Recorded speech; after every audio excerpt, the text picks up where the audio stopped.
2016 യേശുവോടൊത്ത് സ്വർഗീയ വിരുന്ന് പുതുവത്സര ശുശ്രൂഷ കോട്ടയം നെഹ്റു സ്റ്റേഡിയത്തിൽ ഡിസംബർ 31 വൈകിട്ട് 6 മണി മുതൽ. പുതുവത്സര സന്ദേശം, അത്ഭുത സാക്ഷ്യങ്ങൾ, പ്രാർത്ഥിക്കുക, പങ്കാളിയാവുക. 2016 യേശുവോടൊത്ത് ഞാൻ സൗഖ്യമായി നീതിയായ ദൈവ പൈതലാ, യേശുവിൻ സ്വന്തമായി തീർന്നു ഞാൻ. എന്നെന്നും കവിഞ്ഞൊഴുകുമി അനുഗ്രഹം, നിറഞ്ഞൊഴുകുമി അനുഗ്രഹം.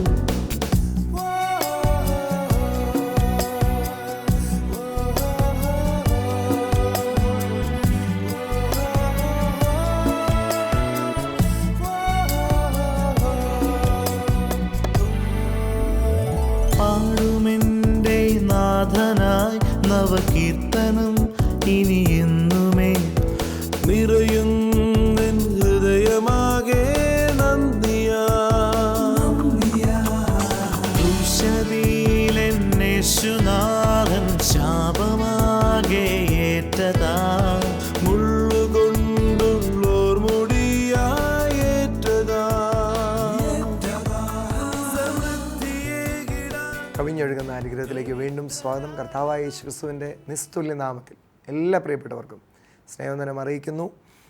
എൻ്റെ കൃപ നിനക്ക് മതി, നിൻ്റെ ബലഹീനതയിൽ എൻ്റെ ശക്തി തികഞ്ഞു വരും എന്നരുളി ചെയ്ത നമ്മുടെ കർത്താവിൻ്റെ നാമത്തിൽ എല്ലാവരും അനുഗ്രഹിക്കപ്പെടുമാറാകട്ടെ.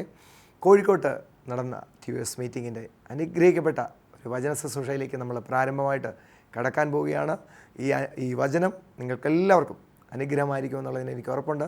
നമുക്ക് ചേർന്ന് ആ മീറ്റിങ്ങിലേക്ക് പോകാം. കർത്താവ് അനുഗ്രഹിക്കട്ടെ. എല്ലാ മുട്ടും മടങ്ങും, എല്ലാ നാവും പാടിടും, യേശു മാത്രം കർത്താവ്. എല്ലാ മുട്ടും മടങ്ങും, എല്ലാ നാവും പാടിടും, യേശു മാത്രം കർത്താവ്. കർത്തൻ നീ, കർത്തൻ നീ, മരണത്തെ ജയിച്ചെഴുന്നേറ്റവൻ. എല്ലാ മുട്ടും മടങ്ങും, എല്ലാ നാവും പാടും, യേശു മാത്രം കർത്താവ്. എല്ലാ മുട്ടും മടങ്ങും, എല്ലാ നാവും പാടിടും, കർത്താവ്. He's Lord, He's Lord. He has risen from the dead, He's Lord. Every knee shall bow, every tongue confess that Jesus Christ is Lord. Every knee shall bow, every tongue confess that Jesus Christ is Lord. Praise the Lord. Hallelujah. ഒത്തിരി വേദനകളിലൂടെ, പ്രയാസങ്ങളിലൂടെ വന്നൊരു വ്യക്തിയാണ് ഞാൻ. ഇന്നെനിക്കറിയാം, ഇവിടെ വന്നിരിക്കുന്ന പലരും, എന്നെ കേട്ടുകൊണ്ടിരിക്കുന്ന പലരും വേദനകളും പ്രയാസങ്ങളും അനുഭവിക്കുന്ന ഭവനങ്ങളിലിരുന്ന് എന്നെ കേൾക്കുന്നവരുണ്ട്. എല്ലാവിധ സുഖ സൗകര്യങ്ങളോടുമുള്ളൊരു ഭവനത്തിൽ ഞാൻ ജീവിച്ചു. ബോർഡിംഗ് ഹോമുകളിൽ നിന്ന് ഒന്നിനും കുറവില്ലാതെ ഞാൻ ജീവിച്ചത്. എൻ്റെ ജീവിതത്തിൽ ഞാൻ മനസ്സിലാക്കിയൊരു കാര്യം പറയാം. പണം ആവശ്യമാണ്, നല്ല വീട്, സുഖ സൗകര്യങ്ങളൊക്കെ ആവശ്യമാണ്. പക്ഷേ ഇവയ്ക്കൊന്നും സമാധാനവും സന്തോഷവും തരാനുള്ള കഴിവില്ല. അത് തരാൻ ദൈവത്തിന്, ഈശ്വരന് മാത്രമേ ഒക്കത്തു. അത് ലോകത്തിലെല്ലാ മനുഷ്യരും അംഗീകരിക്കുന്നൊരു കാര്യമാണ്. ദൈവവിശ്വാസികളായ എല്ലാവരും അംഗീകരിക്കുന്നൊരു കാര്യമാണ്. എന്നാൽ ഇന്ന് ലോകത്തിൽ ദൈവമില്ല എന്ന് ചിന്തിക്കുന്ന വിഭാഗം നമ്മുടെ നാട്ടിൽ കുറവാണ്. ഇന്ത്യയിൽ, യൂറോപ്യൻ രാജ്യങ്ങളിലൊക്കെ വളരെ കൂടി വരികയാണ്. നമ്മുടെ നാടിൻ്റെ ഏറ്റവും വലിയൊരു നന്മ, എനിക്ക് തോന്നുന്നൊരു 99% പേരും ഈശ്വരനിൽ ആശ്രയിക്കുന്നവരാണ്. അവരേത് മതമായാലും. എല്ലാ മതവിശ്വാസികളും ഒരുപോലെ വിശ്വസിക്കുന്നൊരു കാര്യമുണ്ട്. എന്തെല്ലാം ഭൗതിക കാര്യങ്ങൾ നന്മകളുണ്ടെങ്കിലും ഈശ്വരാനുഗ്രഹം ഉണ്ടെങ്കിലേ ഒരു വീട്ടിൽ സന്തോഷവും സമാധാനവും ആ ഉള്ള നന്മ സമാധാനത്തോടെ അനുഭവിക്കാനും പറ്റത്തുള്ളൂ. അനുഗ്രഹം എന്നാണ് ആ ദൈവം നമ്മളോട് ചേർന്നുള്ള ദൈവം ഒരു വീട്ടിലുള്ള അവസ്ഥയ്ക്ക് അനുഗ്രഹമെന്ന ബൈബിളിൽ കാണുന്ന പ്രയോഗം. അതിന് ഐശ്വര്യം എന്ന മറ്റൊരു പ്രയോഗവും നമ്മുടെ ഭാഷയിൽ ചെയ്യാറുണ്ട്. ഈശ്വരൻ ഉള്ള അവസ്ഥ. ഒരു വീട്ടിൽ നിന്ന് ദൈവ സാന്നിധ്യം പോകുമ്പോൾ ആ വീട്ടിൽ ദുഷ്ടശക്തിയുടെ സ്വാധീനമുണ്ടാകുക. അതുകൊണ്ടാണ് യേശു കർത്താവ് ഇങ്ങനെ പറഞ്ഞു, യോഹന്നാൻ്റെ സുവിശേഷം 10:10, മോഷ്ടിപ്പാനും അറുപ്പാനും മുടിപ്പാനുമല്ലാതെ കള്ളൻ വരുന്നില്ല. കള്ളൻ പിശാചിനെ കുറിച്ച് പറഞ്ഞത്. അവൻ ആരാണ്? അവൻ കള്ളന്. ഒരു വീട്ടിൽ വന്നാൽ അവൻ മോഷ്ടിക്കുന്നത് അവിടുത്തെ ഏറ്റവും വിലപ്പെട്ടതാണ്. മനുഷ്യനെ സംബന്ധിച്ച് ഏറ്റവും വിലപ്പെട്ടത് പണമല്ല, പണം വിലപ്പെട്ടതാണ്. സാത്താൻ ആദ്യം മോഷ്ടിക്കുന്നത് അവിടുത്തെ വിലപ്പെട്ടതായ സമാധാനം, സന്തോഷം, സ്നേഹം, വീട്ടിലുള്ളവർ തമ്മിലുള്ള ഒത്തൊരുമ, ആരോഗ്യം ഒക്കെ അവൻ മോഷ്ടിച്ചുകൊണ്ട് പോകും.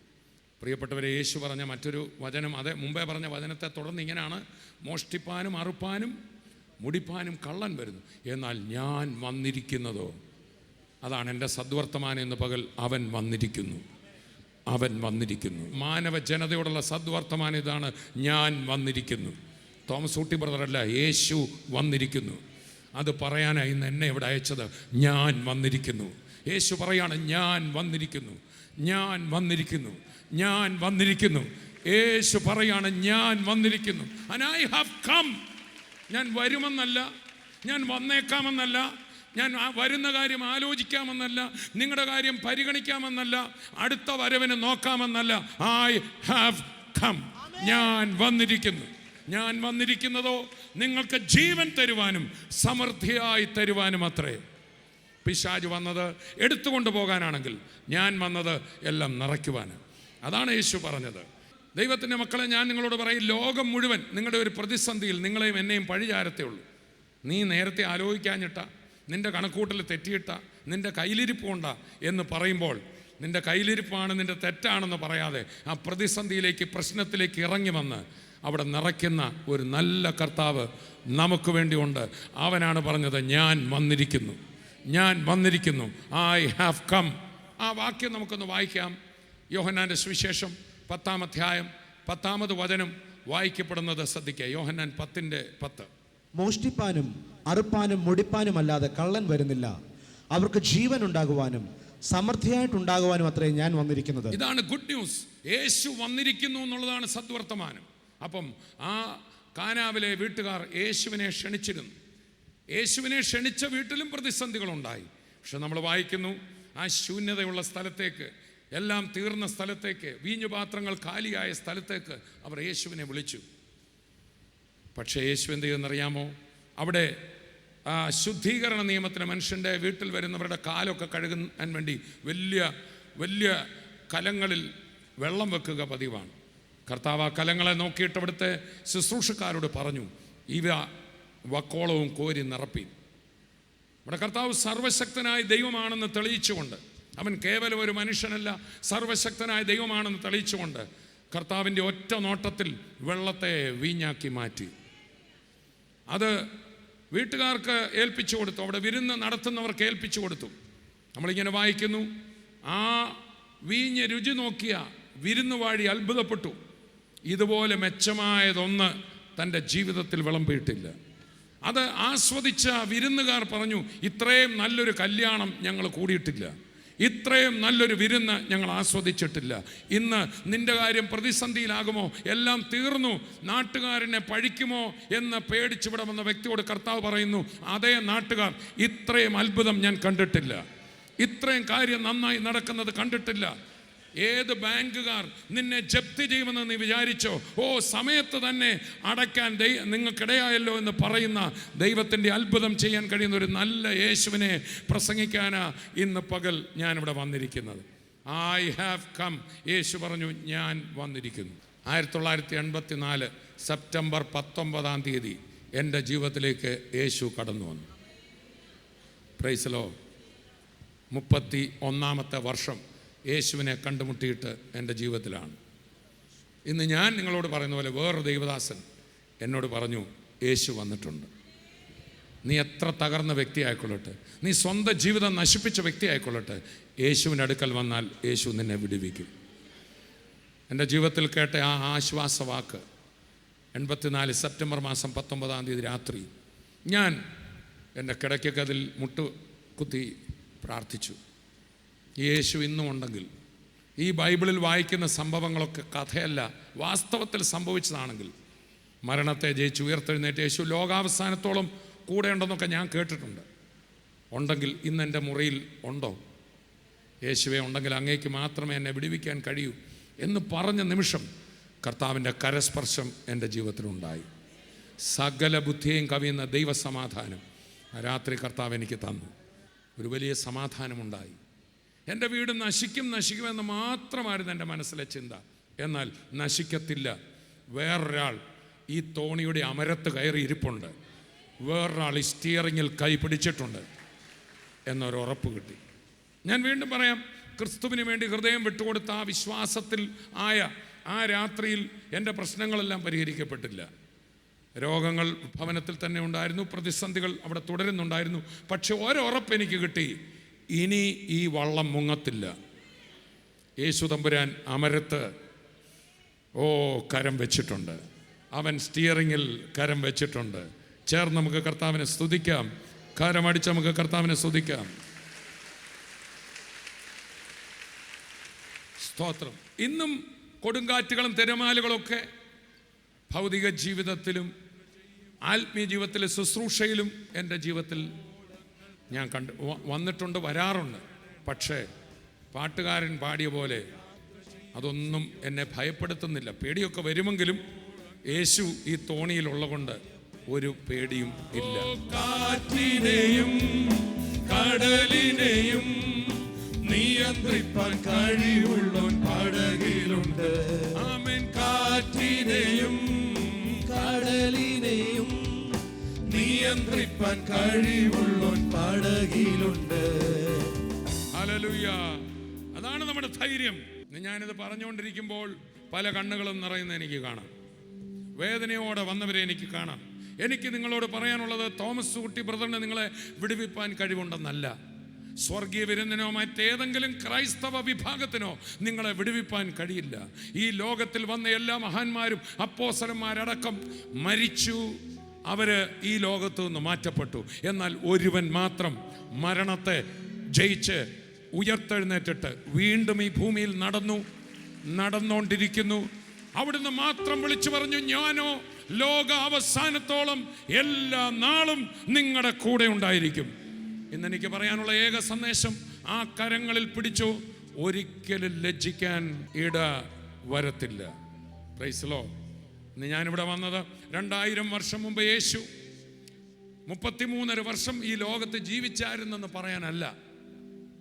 33.5 വർഷം ജീവിച്ച് രോഗികളെ സൗഖ്യമാക്കി, ബന്ധനങ്ങളെ അഴിച്ച്, ആ പടകിൽ ഏറി അക്കരയ്ക്ക് പോയ ശിഷ്യന്മാരുടെ കൊടുങ്കാറ്റിനെയും തിരമാലയും ശാസിച്ച് മരണത്തിൽ നിന്ന് വിടുവിച്ച് പ്രതിസന്ധികളെ അമർത്തി, ഒടുവിൽ എൻ്റെയും നിങ്ങളുടെയും പാപത്തിനും നാം ചെയ്ത തെറ്റുകൾക്കുമുള്ള ശിക്ഷ സ്വയം ഏറ്റെടുത്ത് കാൽവരി കുരിശിൽ ബലി മരണമായി മരിച്ചവൻ അവിടെ കൊണ്ട് തീർന്നില്ല.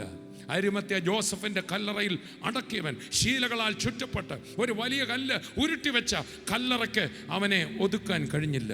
ആ കല്ലറയെ ഭേദിച്ചുകൊണ്ട് മാനവജാതിയുടെ ആശയ്ക്കായി, മാനവജാതിയുടെ വിടുതലിനായി, മരണത്തിൽ നിന്ന് മാനവജാതിയെ വിടുവിപ്പാൻ അവൻ 3-ാം നാൾ ശക്തിയോടെ ഉയർത്തെഴുന്നേറ്റ് തൻ്റെ മക്കൾക്ക് പ്രത്യക്ഷപ്പെട്ടപ്പോൾ ഇങ്ങനെ പറഞ്ഞു, നിങ്ങൾക്ക് സമാധാനം, നിങ്ങൾക്ക് സമാധാനം.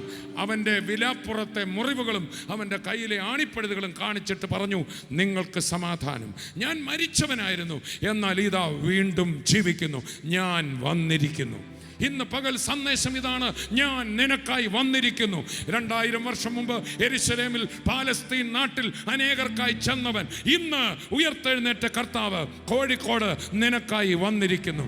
ഈ പ്രോഗ്രാം കണ്ടുകൊണ്ട് ഭവനങ്ങളിൽ ഇരിക്കുമ്പോൾ നിങ്ങളുടെ സമീപേ യേശു വന്നിരിക്കുന്നു. He has come. വളരെ അത്ഭുതകരമായ ഒരു സാക്ഷ്യം നമ്മളിപ്പോൾ ചേർന്ന് കേൾക്കാൻ പോവുകയാണ്. ഈ സാക്ഷ്യം കേട്ടുകൊണ്ടിരിക്കുമ്പോൾ തന്നെ നിങ്ങളുടെ ജീവിതത്തിൽ വലിയ അത്ഭുതം കർത്താവ് ചെയ്യാൻ പോവുകയാണ്. അതുകൊണ്ട് നമുക്ക് വളരെ ശ്രദ്ധയോടെ ആ സാക്ഷ്യം കേൾക്കാം. കർത്താവ് അനുഗ്രഹിക്കട്ടെ.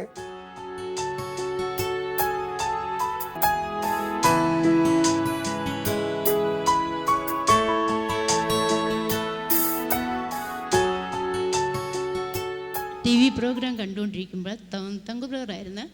അപ്പോൾ പറഞ്ഞു ഹാർട്ടിന് അസുഖമുള്ള ആളിനെ ദൈവം സൗഖ്യം വന്നു. അപ്പോൾ ഞാൻ എന്തൊക്കെ കരഞ്ഞിട്ട് കൈ ഇങ്ങനെ വെച്ചു. പെട്ടെന്ന് എൻ്റെ ഈ കൈയുടെ റൈറ്റിൽ നിന്ന് ലെഫ്റ്റിലേക്ക് എന്തോ ഒരു സാധനം, നമ്മൾ ബോളൊക്കെ തട്ടിത്തെറിപ്പിക്കില്ലേ, അതുപോലെ എന്തോ ഒരു സാധനം ഇങ്ങനെ മാറിപ്പോകുന്നതിൽ എനിക്ക് തോന്നി. എന്നിട്ട് അത് കഴിഞ്ഞിട്ട് ഇവിടെ കോഴിക്കോട് ജില്ലയിലെ ഏറ്റവും നല്ലൊരു കാർഡിയോളജി ഹോസ്പിറ്റലിൽ കാണിച്ച് 6-7 കൂട്ടം മരുന്നുണ്ടായിരുന്നു. പിന്നെ ഞങ്ങൾ പോയിട്ട് TMT ചെയ്തു, എക്കോ ചെയ്തു. TMT ചെയ്യുമ്പോൾ ഡോക്ടർ പറഞ്ഞു ഒരു പ്രശ്നവുമില്ല. അവിടെ എവിടെയൊക്കെ ആയിട്ട് കുഞ്ഞു കുഞ്ഞു മുഴകളുണ്ടായി, ബ്രസ്റ്റിലും വയറിലും കയ്യിലൊക്കെ ഉണ്ട്. ഞാൻ എന്നിട്ട് മക്കളാണ് ഇപ്പോൾ അപ്പം ഒരു സങ്കടത്തിലിരിക്കുകയല്ലേ, ഇവരെ അറിയിക്കേണ്ടെന്ന് വെച്ചാൽ ഒന്നും പറയായിരുന്നു. അപ്പോൾ കൈയൊന്നും ഞാൻ കാണിക്കില്ല. ഇവിടെ 2 മുഴയുണ്ടായിരുന്നു, ഇവിടെ കയ്യിലുണ്ടായിരുന്നു, ബ്രസ്റ്റിലുണ്ടായിരുന്നു, ഇവിടെ ഒരു ബൾജിങ് ഉണ്ടായിരുന്നു, ഒക്കെയും പോയി. എല്ലാം പ്രാർത്ഥനയെ കൂടെയാണോ പോയത്? അതെ, സന്തോഷത്തോടെ വീട്ടിൽ വന്ന് അന്ന് പ്രാർത്ഥിച്ചു. ഈ മുഴകൾ മുഴുവൻ അപ്രത്യക്ഷമായി. പിന്നത്തെ ചെക്കിൽ ഇതൊന്നും ഒരു കുഴപ്പമില്ല. കരമടിച്ച് നമുക്ക് കർത്താവിനെ സ്തുതിക്കാം. വിശ്വാസം എന്ന് പറഞ്ഞാൽ എന്നാ? ഈ കർത്താവ് പറഞ്ഞ വാക്ക് മാറത്തില്ല. ഡോക്ടർമാർ പറഞ്ഞേക്കുന്ന ഈ രോഗം എത്ര ഭീകരമാണ് ആയിക്കോട്ടെ, യേശു എന്നെ വിടുവിക്കും. അത്രയും വിശ്വസിച്ചാൽ മതി. വിശ്വസിക്കുന്നുണ്ടോ? വിടുതൽ കിട്ടുമെന്ന് ഉറപ്പാണോ? ഇന്ന് ഈ രോഗം ഇന്നുകൊണ്ട് അവസാനിക്കാമെന്ന് വിശ്വസിക്കുന്നോ? വിശ്വസിച്ചുകൊണ്ട് ആ രോഗമുള്ള ഭാഗത്ത് കൈവച്ച്. കാരണം കർത്താവ് പറഞ്ഞു വിശ്വസിക്കുന്നവരാൽ ഈ അടയാളം നടക്കുക. രോഗികളുടെ മേൽ കൈവച്ചാൽ അവർക്ക് സൗഖ്യം വരും. കൈവച്ചാട്ടെ ആ മുഴയുള്ള ഭാഗത്ത്, ആ വേദനയുള്ള ഭാഗത്ത്, ആ അസ്വസ്ഥതയുള്ള ഭാഗത്ത്. ആർത്രൈറ്റിസ് ഉള്ളവർ ഇന്ന് സൗഖ്യമാകും. പ്രയാസങ്ങൾ ഇന്ന് വിടുതലാവും. ചങ്ങലകളിന്ന് പൊട്ടിപ്പോവും. ബന്ധനങ്ങളിന്ന് അഴിയും.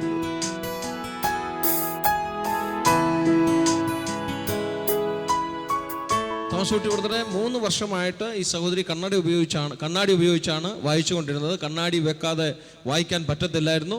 ഇന്ന് പ്രാർത്ഥിച്ച നിമിഷം കർത്താവ് ഈ സഹോദരിക്ക് പൂർണ്ണ സൗഖ്യം കൊടുത്തു. ഇപ്പോൾ കണ്ണാടി ഇല്ലാതെയാണ് വായിച്ചുകൊണ്ടിരിക്കുന്നത്. പ്രാർത്ഥന കഴിഞ്ഞപ്പോൾ ഞാൻ നോക്കിയത് ഈ സിസ്റ്റർ മാത്രം ബൈബിൾ എടുത്ത് വായിച്ച് നോക്കുക.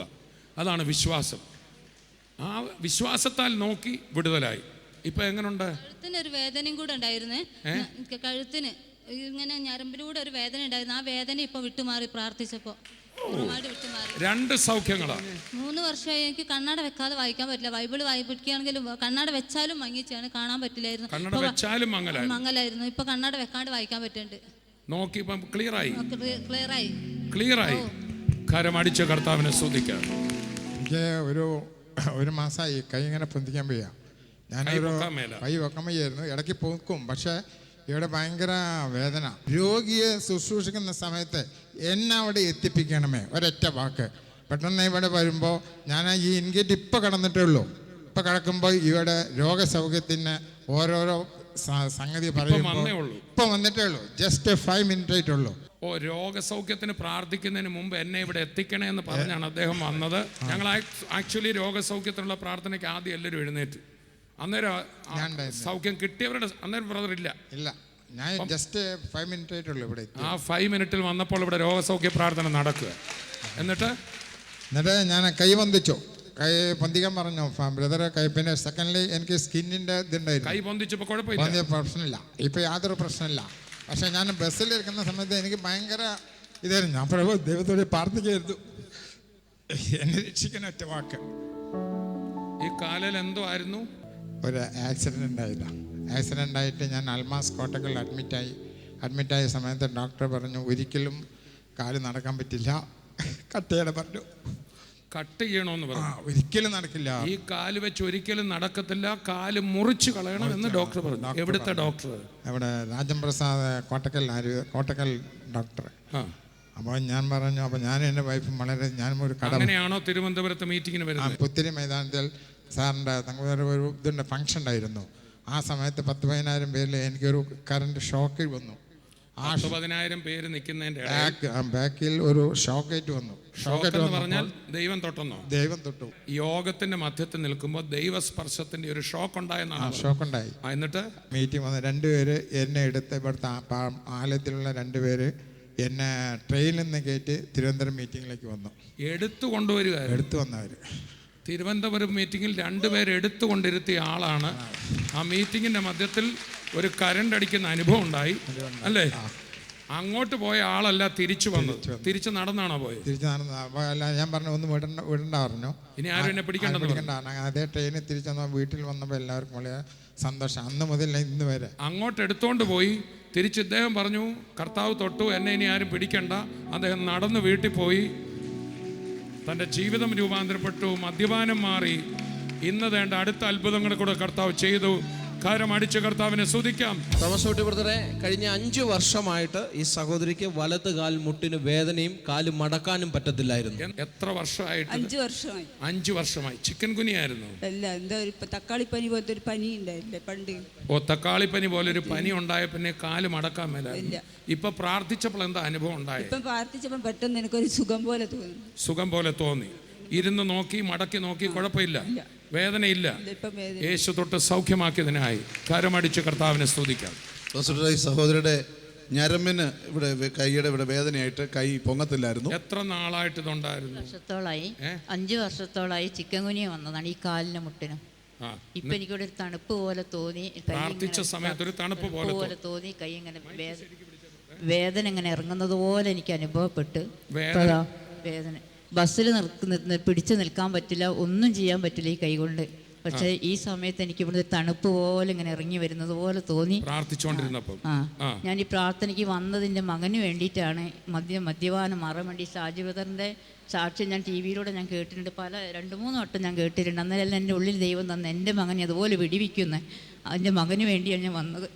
പക്ഷേ അമ്മയുടെ കൈയും കർത്താവ് സൗഖ്യമാക്കി. ഇങ്ങനെ കൈ പൊക്കാൻ ബുദ്ധിമുട്ടായിരുന്നു. ഈ ഞരമ്പ് വഴി ഈ കൈ പൊങ്ങത്തില്ലായിരുന്നു. ഇല്ല. എത്ര നാളായിട്ട്? 5 വർഷത്തോളായി. ഇപ്പൊ അത് പൊങ്ങാനിടയായി. ഒന്ന് താത്തട്ട് പൊക്കിക്ക്. ചിക്കൻ കുനിയ വന്നതാണ്. അത്ഭുത സൗഖ്യം. കാര്യം അടിച്ച് നമുക്ക് കർത്താവിനെ സ്തുതിക്കാം. ഈ സഹോദരിയുടെ 15 വർഷം മുമ്പ് 2 ചെവിയിൽ ഇൻഫെക്ഷൻ വന്നതാണ്. അന്ന് ഓപ്പറേറ്റ് ചെയ്തപ്പം വലത്ത് ചെവി ശരിയായി. 15 വർഷമായിട്ട് ഇടത്തെ ചെവി ചെറുതായിട്ടേ കേൾക്കത്തുള്ളായിരുന്നു. ഇന്ന് സതീഷ് ബ്രദർ അവിടെ വിളിച്ചു പറഞ്ഞു ചെവിയുടെ കാര്യം. അതേ കാര്യം എൻ്റെ ഉള്ളിൽ ദൈവത്തിന്റെ ഇപ്പോൾ സൗരി പറയുന്നു പൂർണ്ണമായിട്ട് ഇടത്തെ ചെവി കേൾക്കാൻ മേലാതിരുന്ന ചെവി കർത്താവ് തുറന്നതിനൊരു ഹല്ലേലൂയ പറഞ്ഞു. വലത്തെ ചെവിയിൽ വിരലിട്ട് നോക്കിയാൽ ഇടത്തെ ചെവി നന്നായിട്ട് കേൾക്കാം. ഇപ്പം നന്നായിട്ട് കേൾക്കാം. നന്നായിട്ട് കേൾക്കാം. എത്ര നാളായിട്ട് ഇതിന്റെ കേൾവി? 15 വർഷമായിട്ട് എനിക്ക് ഇൻഫെക്ഷൻ അലർജിയുടെ ഒരു ഇതായിരുന്നു. ചെവിക്ക് അകത്തൂടെ ഫ്ലൂയിഡ് വരുമായിരുന്നു. അപ്പോൾ വിക്രം ഹോസ്പിറ്റലിൽ കോയമ്പത്തൂർ പോയി ഒരു ചെവി ഓപ്പറേഷൻ കഴിഞ്ഞു. മറ്റേ ചെവിക്ക് രണ്ടും കൂടെ ചെയ്യാൻ പേടിയായിട്ട് മറ്റേ ചെയ്തില്ല. രണ്ടും കൂടെ ബാലൻസ് ശരിയല്ലാത്തതുകൊണ്ട് ശരിക്കും ചെവി കേൾക്കുകയില്ല. 2 ചെവിയും തുല്യമായിട്ട് വർക്ക് ചെയ്താലേ ചെവി കേൾക്കുള്ളൂ. ഒരു ചെവിക്ക് കുഴപ്പമുണ്ടെങ്കിൽ ചെവി പൊഴുവെ ആ വശത്തു നിന്ന് വരുന്ന ആ ഇതിൽ ചെവി കേൾക്കുകയില്ല. അപ്പോൾ അങ്ങനെ വരുമ്പോൾ ചെവിക്ക് വളരെ കേൾവി കുറവായിരുന്നു. മൊബൈലൊന്നും വെക്കത്തില്ല. ഇപ്പം ഞാൻ അത് പ്രാർത്ഥിച്ചു, ചെവിയെ പിടിച്ചുകൊണ്ട് പ്രാർത്ഥിച്ചു. കർത്താവ് എനിക്ക് അനുഗ്രഹം നൽകി. എൻ്റെ ചെവി പൂർണ്ണമായിട്ടും കേൾക്കാൻ തുടങ്ങി. കാരം അടിച്ച് കർത്താവിനെ സ്തുതിക്കാം. ഇപ്പം അന്നേരം ശബ്ദം വെളിയിൽ നിൽക്കുമ്പോൾ ബാലൻസ് ആയോ? ഇപ്പോൾ ബാലൻസ് ആയി. ഇപ്പോൾ ചെവിയിൽ വിരലിട്ടാൽ എല്ലാം കേൾക്കാം. ഇതെന്തൊരു അത്ഭുത കർത്താവ് ചെയ്തേ. ഇപ്പം എനിക്ക് വന്ന കോഴിക്കാട്ടുകാരി പുള്ളിക്കാരുടെ അല്ലേ ചെവി സൗഖ്യമായി. എനിക്കിപ്പോൾ എന്നാ ഞാനെന്തിനാ കൈകൊട്ടുന്നതെന്നും കൊണ്ട് അച്ഛല്ല ഇരിക്കുന്നതെന്ന് തോന്നുന്നു. ആ സൗഖ്യം നമ്മുടെയും കൂടെ സൗഖ്യമാ. കാരം അടിച്ച് കർത്താവിനെ സ്തുതിച്ചേ. എത്ര അത്ഭുതകരമായ സാക്ഷ്യമാണ് നമ്മൾ കേട്ടത്. നമ്മുടെ കർത്താവ് എത്ര അത്ഭുതവാന്. കർത്താവിനെ നമ്മൾ സ്നേഹിക്കുമ്പോൾ വചനം പറയുക, അവനെ സ്നേഹിക്കുന്നവർക്ക് ഒരുക്കിയിട്ടുള്ളത് കണ്ണ് കണ്ടിട്ടില്ലാത്ത അനുഗ്രഹമാണ്. നമ്മുടെ ജീവിതത്തിൽ കർത്താവ് ചെയ്യാൻ പോകുന്ന വലിയ അത്ഭുതങ്ങൾ. ഇന്ന് ഈ ടെലിവിഷൻ്റെ മുമ്പിൽ നിങ്ങളിരിക്കുമ്പോൾ നാളുകൾക്ക് മുമ്പ് ഞാൻ ചിന്തിച്ചതുപോലുമല്ല ഇങ്ങനെ ഒരു പ്രോഗ്രാമിലേക്ക് ഞാനും വരുമെന്ന്. കർത്താവ് അത്ഭുതകരമായിട്ട് നടത്തിയത്. അതുപോലെ പ്രിയപ്പെട്ടവരെ, യേശു നമുക്ക് വേണ്ടി ഇനിയും അത്ഭുതകരമായ ഉയർച്ചകൾ ഒരുക്കി വെച്ചിട്ടുണ്ട്. എഫേസ്യ ലേഖനം 6-ാം അധ്യായത്തിൽ മനോഹരമായ ഒരു വാക്യം ഇങ്ങനെയാണ് പറയുന്നത്: നമ്മുടെ കർത്താവായ യേശുവിനെ അക്ഷയമായി സ്നേഹിക്കുന്ന എല്ലാവരോടും കൂടെ കൃപ ഇരിക്കുമാറാകട്ടെ. കർത്താവിനെ അങ്ങ് സ്നേഹിക്കണം. സ്നേഹം കൊണ്ട് കർത്താവിനെ മൂടണം. ഒരു വ്യക്തി യേശുവിനെ സ്നേഹിക്കുമ്പോൾ ആ വ്യക്തി ഈ ലോകത്തൊന്ന് മാറ്റപ്പെട്ടാൽ പോലും ആ സ്നേഹം ക്ഷയിക്കത്തില്ല. ആ വ്യക്തിക്ക് വേണ്ടി കർത്താവ് ഒരുക്കിയ നന്മകൾ, തന്നെ സ്നേഹിക്കുന്നതിന് വേണ്ടി കർത്താവ് ഒരുക്കിയ നന്മകൾ ഇന്നുവരെ കണ്ടിട്ടില്ലാത്തതാണ്. അതുകൊണ്ട് നിങ്ങൾക്ക് വേണ്ടി അനുഗ്രഹിക്കപ്പെട്ട നന്മകൾ കർത്താവ് ഒരുക്കിയിട്ടുണ്ട്. വലിയ അത്ഭുതങ്ങൾക്കായി ഇന്ന് നമുക്ക് കാത്തിരിക്കാം. കർത്താവിൻ്റെ കരം പിടിച്ചുകൊണ്ട് ഒരു ജയോത്സവത്തിൻ്റെ ദിവസം നമുക്ക് ആരംഭിക്കാം. നമുക്ക് ചേർന്നൊന്ന് പ്രാർത്ഥിക്കാം. പ്രിയപിതാവേ, യേശുവിൻ്റെ നാമത്തിൽ ഞങ്ങൾ ഒറ്റ മനസ്സോടെ പ്രാർത്ഥിക്കുന്നു. നിങ്ങളെ കേൾപ്പിച്ച വചനം ഞങ്ങളുടെ ജീവിതത്തിൽ അത് ഏറ്റവും അനുഗ്രഹമായി മാറും. കർത്താവെ, ഞങ്ങൾ പ്രാർത്ഥിക്കും, അങ്ങ് ഞങ്ങളെ സ്നേഹിച്ചതുപോലെ അങ്ങേ സ്നേഹിക്കുവാൻ ഞങ്ങളെ സഹായിക്കണം. അങ്ങ് ഒരുക്കി വെച്ചിരിക്കുന്ന നന്മകൾ കാണുവാൻ ഞങ്ങളുടെ ഹൃദയക്കണ്ണൊന്ന് തുറക്കണം. കർത്താവെ, രോഗികളായിട്ട് എന്നെ കേൾക്കുന്ന ഓരോ പ്രിയപ്പെട്ടവർ ഇപ്പോൾ തന്നെ അത്ഭുത രോഗസൗഖ്യം അവരുടെ ശരീരങ്ങളുടെ മേൽ വ്യാപരിക്കട്ടെ. എൻ്റെ യേശുവിനെ മരിച്ചവരെന്ന് ഉയർപ്പിച്ച അതേ പുനരുദ്ധാന ശക്തി ആ ശരീരങ്ങളിൽ വ്യാപരിക്കുമ്പോൾ രോഗബന്ധനങ്ങൾ യേശുവിൻ്റെ നാമത്തിൽ ഇപ്പോൾ അഴിയട്ടെ. ക്യാൻസറുകൾ യേശുവിൻ്റെ നാമത്തിൽ ഇപ്പോൾ തന്നെ മാറട്ടെ. ക്യാൻസറസ് ആയിട്ടുള്ള മുഴകൾ യേശുവിൻ്റെ നാമത്തിൽ ആ ശരീരത്തിൽ നിന്ന് വിട്ടുമാറട്ടെ. യേശുവിൻ്റെ നാമത്തിൽ ഞങ്ങൾ പ്രാർത്ഥിക്കുമ്പോൾ ഇപ്പോൾ തന്നെ കർത്താവെ, നിൻ്റെ കരം, ഞങ്ങൾക്ക് വേണ്ടി തുളയ്ക്കപ്പെട്ട ആ ആണിപ്പഴുതുള്ള കരം അവരുടെ മേൽ വെക്കുന്നതിനായി സ്തോത്രം. അവരുടെ ഹൃദയത്തിൽ ദിവ്യ സമാധാനം കൊണ്ട് നിറയട്ടെ. ഭവനത്തിൽ സമാധാനമില്ലാതെ കുടുംബ ബന്ധങ്ങളിൽ വലിയ ഉലച്ചിൽ അനുഭവിക്കുന്ന വ്യക്തികൾ യേശുവിൻ്റെ നാമത്തിൽ ആ ബന്ധങ്ങൾ യഥാസ്ഥാനപ്പെടട്ടെ. കുഞ്ഞുങ്ങളുടെ ഭാവി അനുഗ്രഹിക്കപ്പെടട്ടെ. രോഗികൾ ഇപ്പോൾ തന്നെ സൗഖ്യമാകുന്നതിനായി നന്ദി. കർത്താവെ, തിരുനാമത്തെ അവിടുന്ന് മഹത്വപ്പെടുത്തുന്നതിനായി നന്ദി പറയും. ഇന്ന് ഞങ്ങൾ അത്ഭുത സാക്ഷ്യങ്ങൾ കേൾക്കാൻ പോകുന്നതിനായി സ്തോത്രം. പിശാചിൻ്റെ മുഴുവൻ പ്രവൃത്തികളെ അവിടുന്ന് അഴിച്ചിരിക്കിയാൽ നന്ദി. യേശുവിൻ്റെ നാമത്തിൽ അപേക്ഷിക്കുന്നു. പ്രാർത്ഥന കേട്ടതിനായി നന്ദി പിതാവേ, യേശുവിൻ്റെ നാമത്തിൽ. ആമേൻ, ആമേൻ. ഇപ്പോൾ പ്രാർത്ഥിക്കുമ്പോൾ തന്നെ ക്യാൻസറസ് ആയിട്ടുള്ള മുഴകൾ കർത്താവ് അത്ഭുതകരമായി സൗഖ്യമാക്കുകയാണ്. അപ്പോൾ തന്നെ ഭവനത്തിൽ നാളുകളായി ചില വിഷയങ്ങളെക്കുറിച്ച്, ഒരേ വിഷയത്തെക്കുറിച്ച് വഴക്കടിക്കുന്ന ചില ഭവനങ്ങളിൽ ഇന്ന് കർത്താവ് അത്ഭുതം ചെയ്യാൻ പോവുകയാണ്. ഇന്ന് പരിപൂർണമായൊരു വിടുതൽ കർത്താവ് ചെയ്യാൻ പോവുക. കർത്താവ് സമൃദ്ധമായിട്ട് നിങ്ങളെ അനുഗ്രഹിക്കട്ടെ. വീണ്ടും കാണുമ്പോൾ കർത്താവിൻ്റെ കൃപയിൻ കീഴിൽ കർത്താവ് നിങ്ങളെല്ലാവരെയും ധാരാളമായി മറയ്ക്കുമാറാകട്ടെ. 2016 യേശു കൊടുത്ത് സ്വർഗീയ വിരുന്ന് പുതുവത്സര ശുശ്രൂഷ കോട്ടയം നെഹ്റു സ്റ്റേഡിയത്തിൽ ഡിസംബർ 31 വൈകിട്ട് 6 മണി മുതൽ. പുതുവത്സര സന്ദേശം, അത്ഭുത സാക്ഷ്യങ്ങൾ, പ്രാർത്ഥിക്കുക, പങ്കാളിയാവുക. 2016 യേശു കൊടുത്ത്